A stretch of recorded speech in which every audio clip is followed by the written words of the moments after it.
para a nossa meditação, leiamos o Salmo de número 11. Salmo de número 11.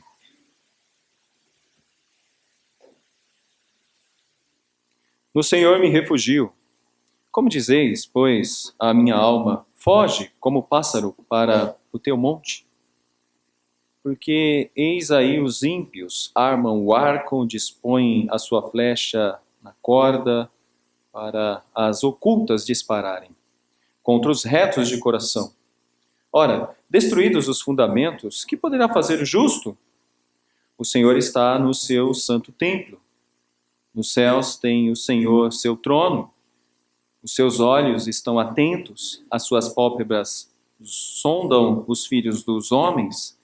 O Senhor põe à prova ao justo e ao ímpio, mas ao que ama a violência, a sua alma o abomina.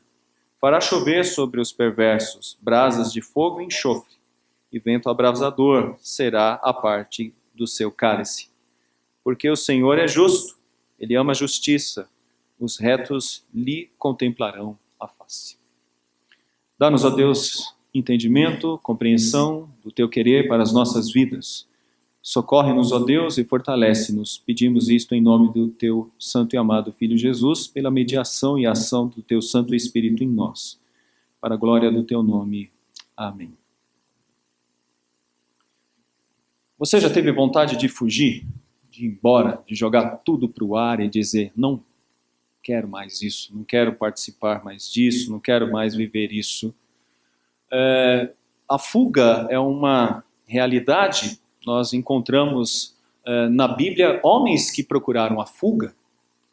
Nós podemos ver Elias. Elias pode ser um desses homens que a gente olha para ele e diz, ele cansou. Depois da morte dos profetas, ele imagina que tudo daria certo, mas o que ele percebeu é que a perseguição ainda continuava e que Jezabel, que era a rainha, ela ainda tinha grandes forças, grandes poderes. Então ele foge, ele vai embora, ele larga tudo. Se vocês perceberam, ao ler a história de Elias, em vários momentos Deus diz, sai daqui, vai para ali, vai para lá, vai acolá. Esse momento em que ele resolve ir para o deserto é o único momento que ele resolve por si só ir para o deserto, fugir para o deserto. Nós podemos também lembrar de Jeremias. Jeremias também, ele em determinado momento não queria mais participar daquela história de falar para o povo de Israel. Ele fala, eu vou ficar em silêncio. Eu cansei de falar e ninguém me ouvir, então agora eu vou ficar em silêncio. Nós podemos falar também de Jonas, e percebemos que Jonas, em determinado momento, ele foge, ele vai para Tarsis, uma fuga do querer da vontade de Deus. Ele não gostava nem um pouco dos ninivitas, e sabemos por quê. Havia rixas, coisas desse tipo, e ele resolve ir para um outro lado. É como se ele dissesse, eu não aguento mais lidar com Deus que sempre trabalha com perdão e com misericórdia. Eu vou embora. Ele fala, estou cansado disso. Primeiro eu lido com esse povo de Israel que é desobediente e cruel. E agora ele me manda ir para um outro povo que nem o teme, nem tem a lei e também é cruel. Vou embora. Por vezes tem momentos que parece que na história de nós, seres humanos, filhos de Adão e Eva, o cansaço e o desânimo é tão verdadeiro que dá vontade da gente dizer, chega, cansei, não falo mais nada, vou embora. Esse é o conselho que os amigos de Davi estão dando àquele homem. Ele ainda não é rei, provavelmente ainda não é rei, e ele está passando por um grande problema. A perseguição de um outro homem, que não é nada mais, nada menos do que Saul. Saul, que era o mais importante dos homens, porque ele era o rei, e automaticamente ele era a lei. E este homem resolve persegui-lo, matá-lo. Quer a destruição de Davi. Percebe que Davi é um problema, uma ameaça. Ele destruirá o seu status de rei. Então matá-lo antes seria uma forma de se precaver. E esse texto, então, meus irmãos, é de um homem que compõe uma música, por certo, em meio a essa perseguição ou posteriormente a essa perseguição, nós não temos uma informação tão exata, mas podemos perceber que tipo de perseguição foi essa. Basta você ler os capítulos 12, 13, 14, 15, 16, 17 do texto de 1 Samuel, e você vai observar o que aconteceu com Davi.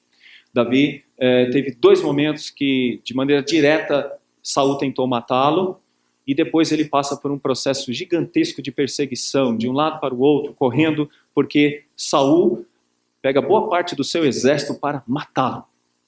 Então, nesse momento, provavelmente ele recebe conselhos do tipo: Davi, foge, não dá mais.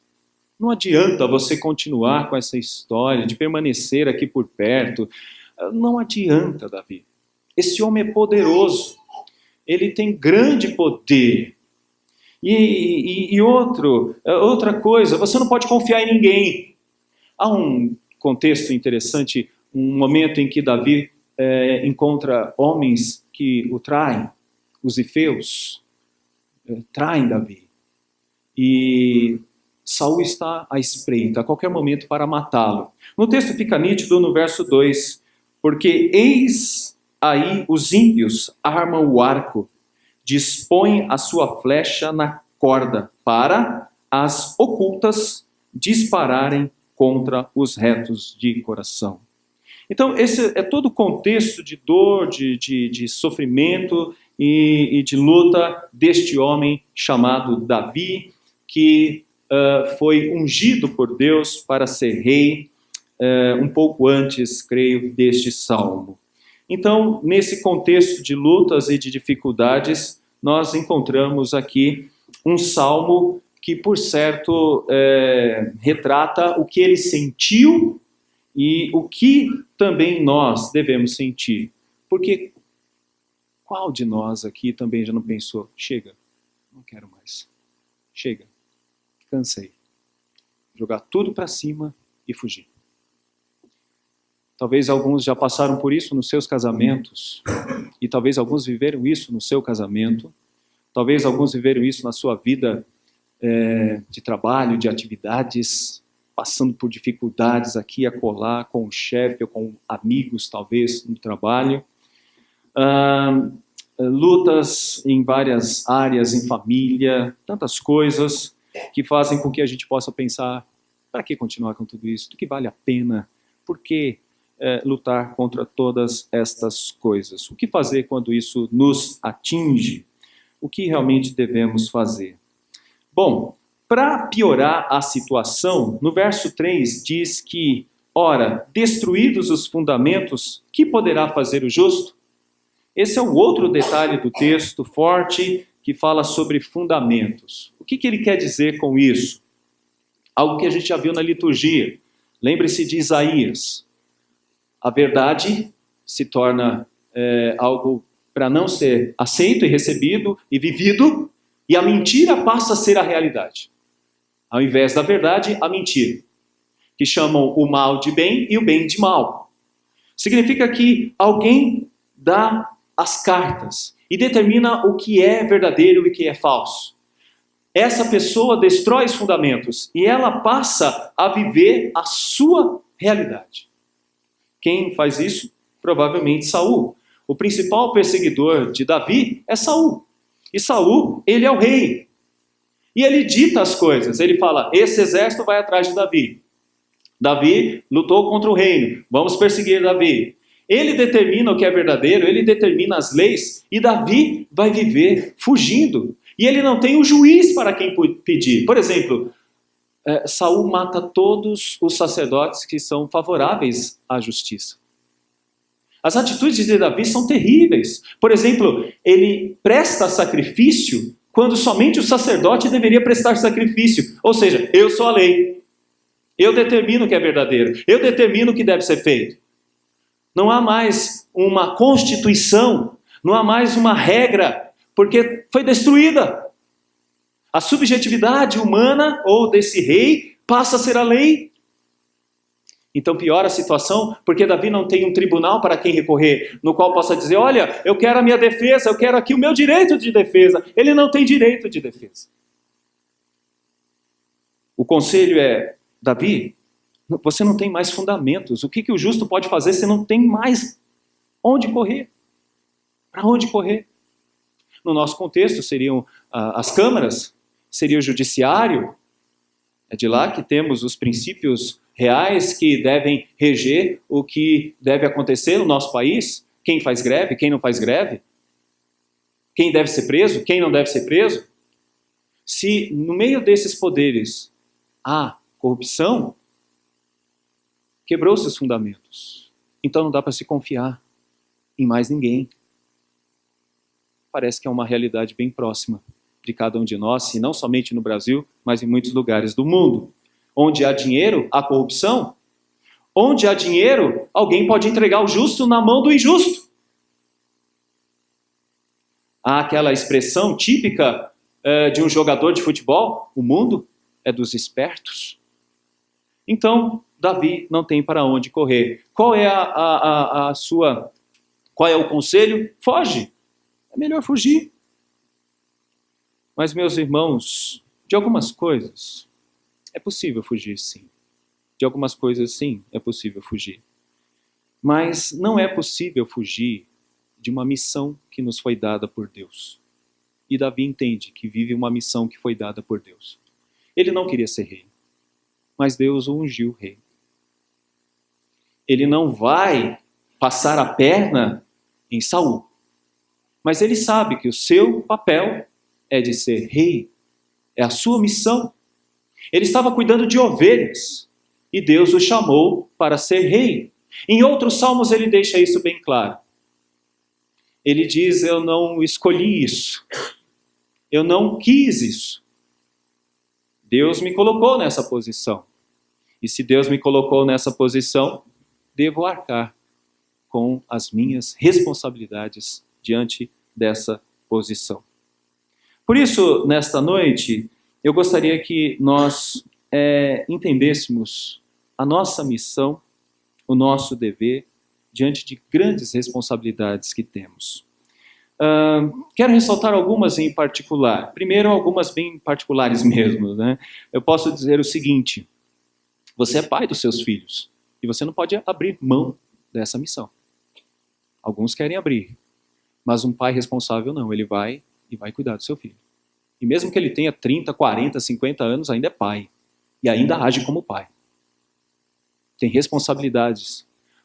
O seu filho pode ter 50 anos, você tem lá os seus 70, ainda você continua sendo exemplo para os seus filhos. Você continua sendo exemplo para os seus filhos. Eu estou com 80 anos, você ainda é exemplo para os seus filhos. Você ainda tem que ser padrão para os seus filhos. É sua missão como pai. Sua missão como pai. O seu filho deve olhar para você e dizer assim, nossa, eu quero continuar amando a minha esposa como meu pai tem amado a minha esposa. Tem sido carinhoso para com ela. Tem cuidado dela. Não é só porque não deixa faltar arroz, feijão, paga as contas, não. É carinhoso. Não é simplesmente alguém que só paga a conta. Tá aí, tá pago. Tá pago, peguei. Não falo, já paguei. É alguém que ama. Reverendo, o senhor está pedindo demais. Não estou não. A palavra de Deus aqui diz isso. Que o marido deve amar a esposa e cuidar dela. Eu não estou pedindo demais não, é a palavra de Deus. Se você está tratando mal a sua esposa, toma cuidado, porque você está desobedecendo a lei de Deus, você não está no verdadeiro fundamento. E é claro, as esposas também têm que ser padrão para as meninas. Devem ser padrão, como sábias, como respeitosas, que se dão ao respeito pelas suas atitudes e pelas suas ações. Todos nós estamos numa missão como Davi estava numa missão de ser rei, de conduzir aquele povo. Ele deveria unir todas as tribos. Esse era o propósito de Deus para Davi. Davi era o homem, foi o homem responsável por unir todas as tribos. Não é à toa que em outros salmos ele vai cantar isso. Ele vai cantar dessa união das tribos. E é por isso que ele está dizendo, o conselho de fugir, nesse momento, não pode ser aceito. Eu não vou fugir. Sumir! Não é esse o caminho. Meu conselho é encarar a minha responsabilidade. É isso que ele está dizendo. Mas alguém poderia dizer, Davi, eles são poderosos, eles são grandes, eles são fortes, eles têm armas contra você. Davi, os fundamentos foram tirados, você não tem para onde correr, você não vai poder chegar para um juiz e dizer, olha a minha causa aqui diante desse problema, você não tem como, Davi. É aí que ele vai responder para nós com esse salmo de uma maneira maravilhosa e, por certo, isso nos consola. Ele vai nos mostrar a realidade quando ele diz, o Senhor está no seu santo templo. Essa é a realidade. Em outras palavras, Davi está dizendo, vocês estão pedindo para que eu fique olhando para os lados. Os inimigos que estão aqui, ali, querendo acabar comigo. Eu não tenho para onde correr porque não há fundamentos. Vocês estão dizendo que eu tenho que olhar para os lados. Então deixa eu dar uma resposta para vocês. Eu não vou olhar para os lados. Eu vou olhar para cima. Eu vou olhar para Deus. Eu vou olhar para Deus. Ele está no seu santo templo. Sabe o que significa isso, meus irmãos? Que há fundamentos, sim. E não são os fundamentos dos homens. Se você vive de acordo com os fundamentos dos homens, ganhando dinheiro desonestamente, você está errado. Se você anda de acordo com o fundamento dos homens, na mentira, você está errado. Isso faz parte da nossa época, pragmática, pluralista, onde ninguém mais diz o que é certo ou errado, cada um é o que quer. Observe. Hoje as pessoas dizem que se nasce mulher, não precisa ser mulher, pode ser homem. Eu determino que eu quero ser homem. Porque essa história de ser homem ou mulher é meramente uma imposição social. E eu posso ir contra qualquer imposição social e me legitimar. Eu sou homem, mas eu quero ser mulher. E alguém, por favor, cuidado, não edita isso. Eu sou mulher, mas eu quero ser homem. Isso é sem fundamentos. Não tem fundamentos. E quando não tem fundamentos, é isso que as pessoas querem viver, uma pluralidade. Davi está dizendo, não, tem fundamento sim. O fundamento está no trono de Deus. Ele olha para o trono de Deus. E o que ele diz a respeito desse trono? O Senhor está no seu santo templo, nos céus tem o Senhor o seu trono, os seus olhos estão atentos, as suas pálpebras sondam os filhos dos homens.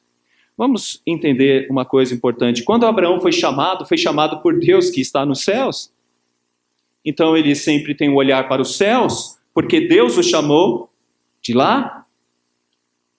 Quando nós falamos sobre trono, nós falamos sobre poder. Alguém está regendo. Então isso é maravilhoso para nós, porque antes de qualquer tristeza ou calamidade ou falta de fundamentos que a gente veja nesse mundo, existe um rei que rege o mundo do seu trono. E pelos olhos da fé nós contemplamos esse trono. Mas este rei que está dominando sobre todas as coisas, ele não está desapercebido, ele não está sonolento, ele não está dormindo, ele não tirou férias. Deus não esqueceu de nós. Deus não esqueceu de você. Ele sabe das suas lutas, ele sabe das suas dificuldades, ele sabe dos problemas que você está passando. E se você está querendo ser fiel a ele, ele vê o seu trabalho, ele vê o seu esforço. O texto diz que os seus olhos estão atentos.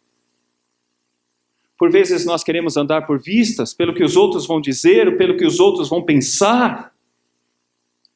Nós podemos ser chamados de qualquer coisa, atrasados, antigos, antiquados, qualquer coisa desse tipo, mas a nossa maior alegria é poder entender que estamos fazendo aquilo que Deus quer, e os olhos do nosso Deus estão atentos a nós. As suas pálpebras sondam os filhos dos homens. E eis aqui algo muito importante. Deus simplesmente não vê as nossas ações, Deus vê o interior das nossas atitudes. O que se faz, o que não se faz, tem um porquê. E o porquê, dentro daquilo que nós vimos na palavra de Deus, é para a glória dele. Então, Davi fala, eu vou olhar tão somente para Deus. Tão somente para Deus. Como que nós enfrentamos as lutas? Não fugindo, mas olhando para Deus. Entendendo a ação de Deus. Essa é a segunda questão.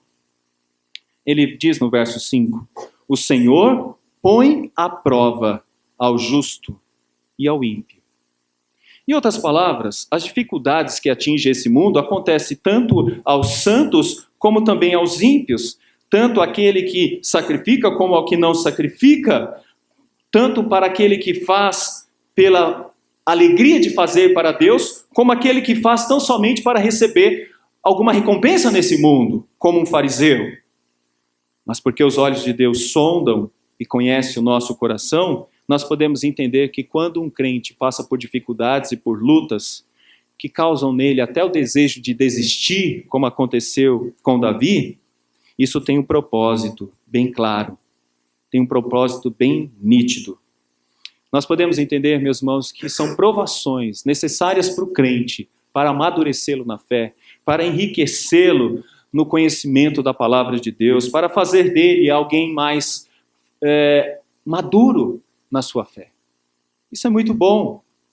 Significa que as perseguições e as lutas pelas quais Davi passou o fortaleceram.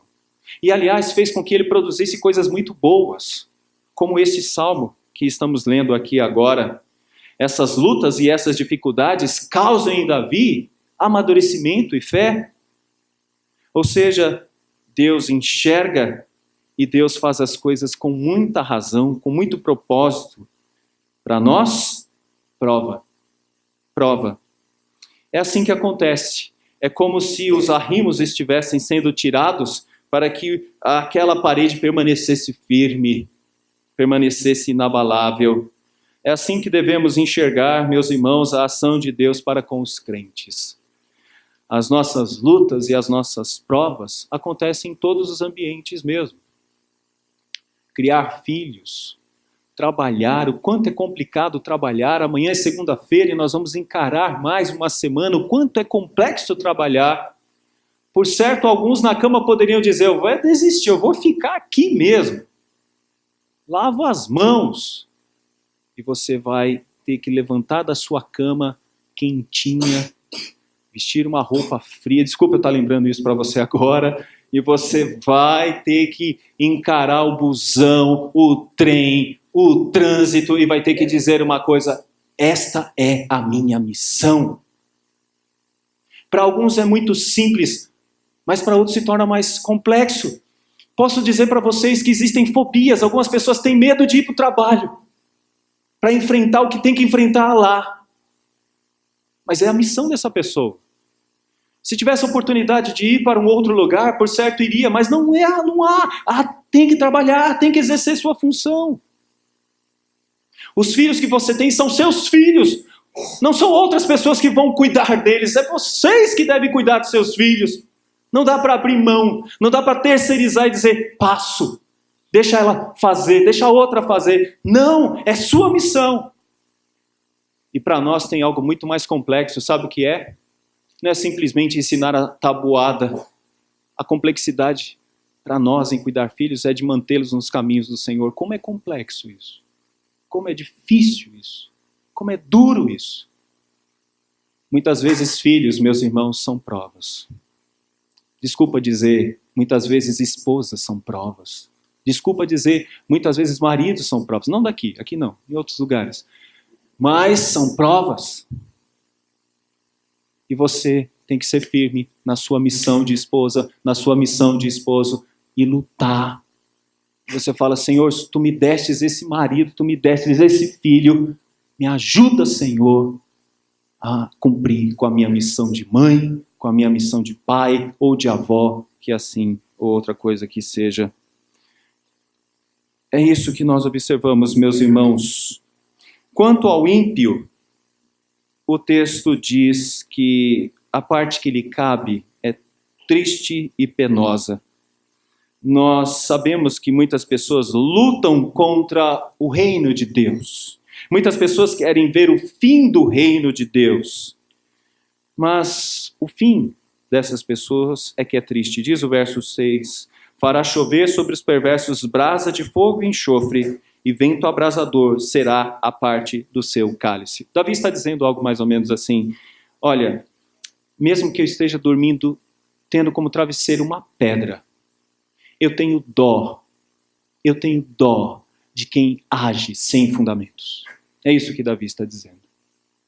Em outras palavras, nós não podemos olhar para essas pessoas meramente como inimigos, nós devemos olhar para essas pessoas com misericórdia, porque terrível coisa é cair sobre o castigo de Deus, sobre o poder do nosso Deus. Nós não temos ódio dessas pessoas, nós devemos entender que Deus age com justiça, mas cabe a nós, em meio a todas essas lutas e a todas essas dificuldades que enfrentamos dia a dia, entender que estamos caminhando para algo muito melhor. O verso 7 diz, porque o Senhor é justo, Ele ama a justiça, e os retos lhe contemplarão a face. E se você observou na liturgia, percebeu que tanto Abraão como os servos de Deus do passado, eles tinham e deveriam ter sempre um olhar fito em Deus. Hoje estamos diante da Santa Ceia, e esse é o propósito de olharmos para este banquete espiritual. É entender que todos aqueles que querem viver fielmente sofrem neste mundo, passam dificuldades, provações e lutas, mas devem ser fiéis, permanecerem fiéis e não desistir. E o exemplo é Cristo, que foi até o final na sua missão em abençoar a vida de outros por meio da sua morte naquela cruz. Nós crentes temos esta missão e o propósito é contemplar a face do nosso Deus. Contemplar a face dele é o nosso grande propósito. Sabe por quê?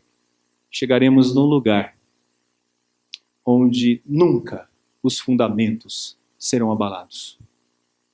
Diante da presença do nosso Deus, diante dos anjos, louvando e bendizendo ao nosso Deus. Quero terminar mostrando o que esse salmo mostra para nós de uma maneira geral.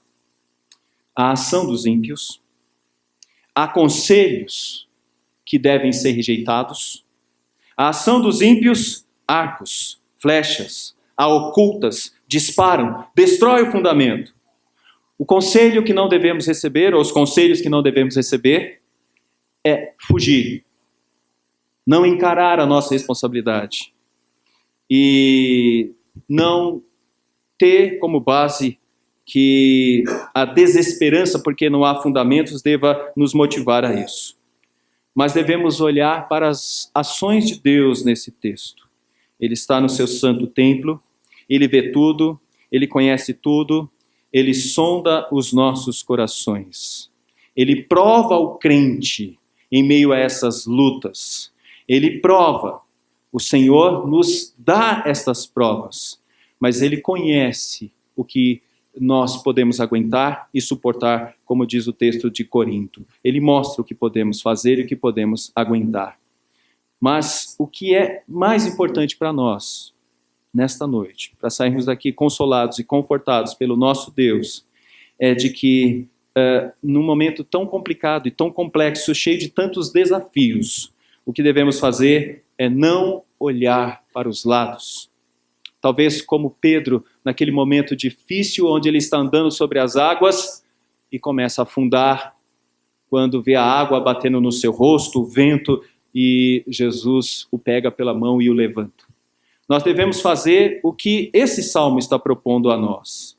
Ele tem um início, com uma abertura maravilhosa, e tem um fim também, fechando de maneira maravilhosa. Quando as lutas e as dificuldades forem grandes, quando as batalhas forem gigantescas, quando pensarmos que não temos condições e quando imaginarmos que a única coisa que devemos fazer é desistir, é entender o que Davi está dizendo no verso 1, no Senhor me refugio. E o verso 7, os retos lhe contemplarão a face. Que Deus nos dê forças para continuarmos assim, refugiando-se no Senhor e almejando algo muito maior, a glória do nosso Deus, e contemplar a sua face. Enquanto caminhamos, devemos fazer essas duas coisas. Termino perguntando: o quanto você tem encontrado em Deus o verdadeiro refúgio para todas as suas lutas? O quanto no olhar de Deus você tem encontrado esperança, sabendo que Ele vê o que você está passando? E mais, qual seria a sua grande ambição? Ter uma vida maravilhosa e sem problemas e sem nenhuma dificuldade neste mundo? Ou contemplar no final a cidade cujos fundamentos nunca serão abalados? Que a nossa ambição seja essa e que Deus nos abençoe enquanto peregrinamos na nossa marcha, desde Abraão até o último momento quando Cristo nos chamar.